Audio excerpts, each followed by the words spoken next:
Hey, what's up, everybody? It's Purpose Driven Life Sports, and I'm back here for another NBA video. So, last night, told you guys about those two games yesterday. It was the Bucks and Celtics, and then it was the Warriors versus the Rockets. Now, the Bucks were at home trying to close up the Celtics, which they did in epic fashion. And then on the road, you had the Rockets, who were trying to go up 3-2 on the Warriors, and they couldn't get the job done, even without an injured Kevin Durant. Well, we're going to get into that in a sec. First, I want to talk about the Bucks and Celtics before I talk about the Warriors and Rockets. I told you guys what I wanted to see out of Kyrie Irving, because we got Kyrie Irving last night. We didn't get Kyrie Irving. We didn't get Uncle Drew. We didn't get him. We got Kyrie Irving, the guy who always looks sad, the guy who always looks like he's miserable. That's what we got. He shot 6 of 21 from the field again. He went 1 of 7 from 3. Did he score points? Yes, he did. I told you guys, in order for Kyrie to really be effective, if you're not making shots, you got to do other things to get other guys involved as well. The thing was, the whole Celtics team shot 31% from the field. They shot 17% from 3. Okay, so when you look at the numbers in the stats, that's going to jump off to you at first. You had Jason Tatum, who went 3 of 10 from the field, only had 14 points, went 1 of 3 from 3. Al Horford went 4 of 13. Jaylen Brown went, what? Did he also go? He shot 3 of 9. Okay. From the get-go, I really thought this team was really going to be good this year. I thought they were going to have moments where they flashed, which they did. They had moments where they did flash, and they played very well. But more often than not, what we saw was a team that just could not get – the team chemistry just wasn't there. They couldn't stay connected. And we can say that it was a whole bunch of – it was team chemistry. There's too much talent. Last year, they didn't have Kyrie or Gordon Hayward. So what I heard was the guys were sacrificing for each other. Guys were playing together. Guys were in cohesion. Everybody was just flowing. When you bring back a guy like Kyrie, who you know is a guy who's going to take shots, he's going to be ball dominant, because Kyrie's the ball. He's a point guard. He's a ball handling specialist. That's his thing. But you're taking away opportunities from other guys to score. And he said he felt disrespected because we don't talk about his playmaking. Well, you're not a guy who averages a lot of assists. He did have a stretch where he was averaging 30 points and 10 assists per game. But that was just a small stretch in the season. And one thing that you did see was when Kyrie didn't play, the ball didn't stick. The ball moved. And the sad thing is that when Kyrie did come back, there were times when the ball did move, but more times than not, the ball stuck with Kyrie. And then you're in the situation where you don't want to say that he's a ball hog or he's shot happy, or a guy who just can't play make. But what you see more often than not is you see Kyrie, a guy who's just he's gonna look for a shot most of the time. He's gonna take a lot of shots, which he did. And to me, the one regret I think I would have for him is just him not being able to be a better teammate on the court. Because I think off the court he's a great guy. I think he's a good guy. I think he can be a better leader. But on the court, he just did things that, it was questionable. We got Kyrie. We didn't get Kyrie Irving. We didn't get Uncle Drew. Yesterday I should have said Uncle Drew. We didn't get Uncle Drew. We got Kyrie Irving. Like I said, he's a guy who's always sad. And on the other side of the court, Giannis and the Bucks are on a mission, and they want to be NBA champions. I don't know if they will make that goal, but they've steadily improved. I'm gonna call out Paul Pierce, because I think everybody remembers when he said that the series was over when the Celtics blew them out by 20 on the Bucks' home floor. Well, after that game, what did we see from the Celtics besides they could not make adjustments? When their coach, Brad Stevens, in the post-game press conference said that he did a bad job of coaching this year, you have to agree with him to a certain extent, that you didn't make enough adjustments to make this team better than what they looked like.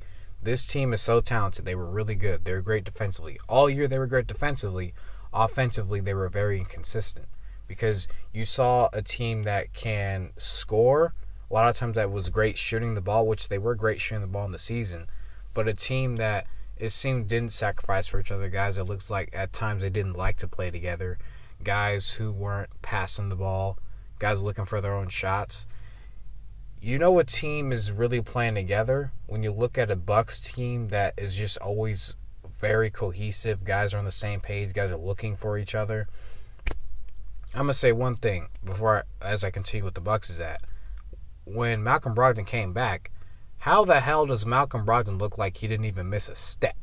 This guy looks like he's just been playing this whole time. Because you have to remember, he was out since March 15th with the plantar fascia, with the plantar fascia, which is in your foot. He tore that in his foot. How do you come back and all of a sudden the team is just flowing even better? They're flowing the same. This Bucks team is that good. They're so special. They're so talented. Giannis is a great playmaker. He's getting people involved. To me, a great comparison to the Bucks is the Houston Rockets. I say that because they're a team that likes to spread it out and have they run through Giannis. The difference is they find different ways to score, and to me, they're more efficient because Giannis can get to the basket however he wants. They have great shooting bigs. They actually have a center who can shoot the ball Brook Lopez. He can shoot the ball, and he can actually get into the post and create his own shot. That has helped them. You have Nikola Mirotic, who can also shoot the ball. You have so many shooters on this team, but you also have guys who can shoot the mid-range. They don't limit themselves to just shooting threes and getting layups. That's what I really like about this Milwaukee team, is that in all areas of efficiency, they can score in all 5 areas. They can shoot the three, they get layups, they can finish. They rebound. They can score through the post. They shoot free throws, and they shoot the mid-range. They score all 5 ways like a Golden State. So they're like a Golden State type of Houston team, what Houston could be, but they like to simplify things, which it works for them, but to me it comes to their own detriment. I just really like what I've seen from George Hill, him defending, him scoring off the bench. He only had 1 turnover in the whole series. 1 turnover. I'm going to say it again. He only had 1 turnover the whole series. This team didn't turn the ball over. They shot the ball well. I think they made 15 threes in the last 4 games. Each, they averaged 15 threes made. This team is on another level right now. They have so much confidence going into the conference finals.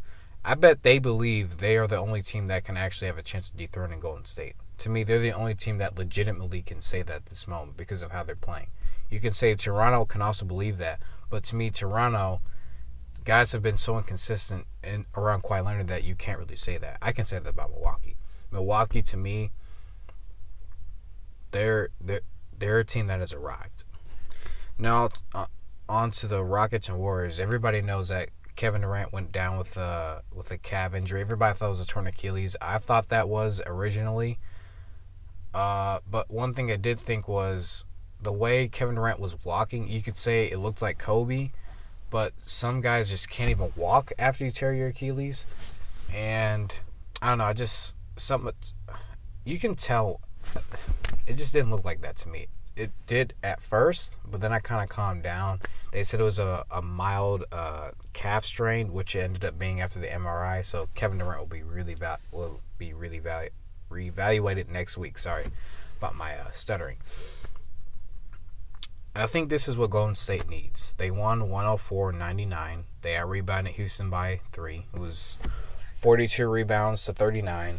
Golden State, to me, needs this because, to me, they've been kind of reluctant and they've relied on Kevin Durant a little too much to where they're not running their sets, to where they're not moving the ball. It's, to me, they move the ball for 15 seconds, and then when it gets down to 9, then Kevin Durant, he's holding the ball, and then he just kind of goes to work. I think they do that a little too much. This is where they go back to their old offense where they're just going to be running around, and the ball doesn't stick. When the ball isn't sticking with one person, Golden State's moving the ball, they're unbeatable. Because Steph Curry, he doesn't need the ball to be effective. Klay Thompson does not need the ball to be effective. And because they draw so much attention and because they're so good at running off screens and dictating the game that way offensively, they become an unbeatable team because they're running around so much that you lose sight of them. That's how much they're moving. They don't ever stand around. They're not really ISO guys. They want to move off of screens and get open. That's the beauty of Golden State system. That's what Steve Kerr built. That's why they've been so unbeatable, and they win so much. They don't like the ball to stick. They want to move. And if once they get back to doing that, which I think they will in game 6, everybody's picking the Rockets. I'm picking Golden State because I picked them to win the series anyway. I think we're going to see a resurgence in that ball movement. You saw at the beginning of Game 5 last night where the ball never stuck. Like, I'd say the first half was really Golden State basketball of old. The second half, and actually towards the end of the middle second quarter is when the ball really kind of started to stick again with Kevin Durant. I'm not saying that's a bad thing because he's such a great scorer. To me, it just takes away the element of surprise out of their offense, which means, to a certain point of the shot clock, they're going to give it to Kevin Durant and he's going to go mid-range and score because he's unstoppable. Nothing else to be said.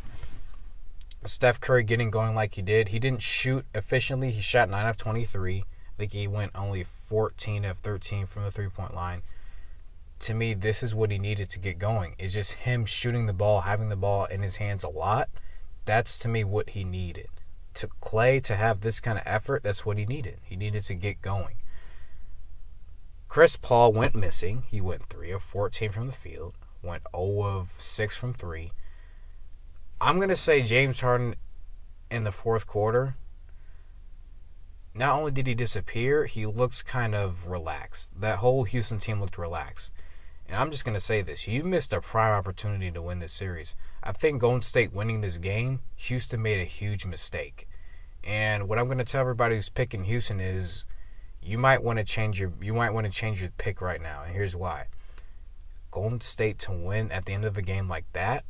Now you could say now you're saying, well, I said Houston relaxed. Yes, they did.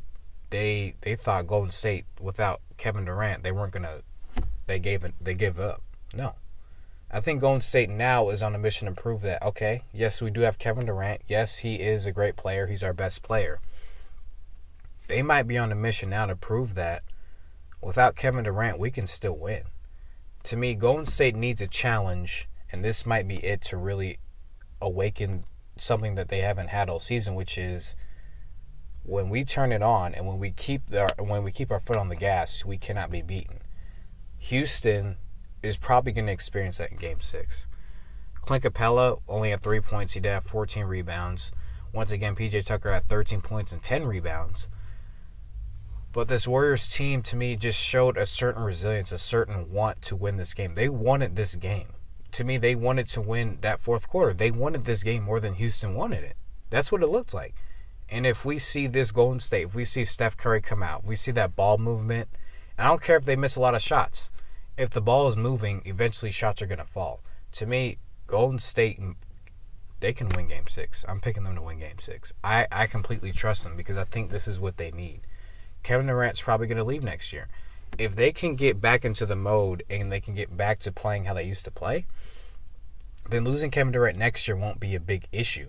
And it could be a chance for them to rebuild their bench.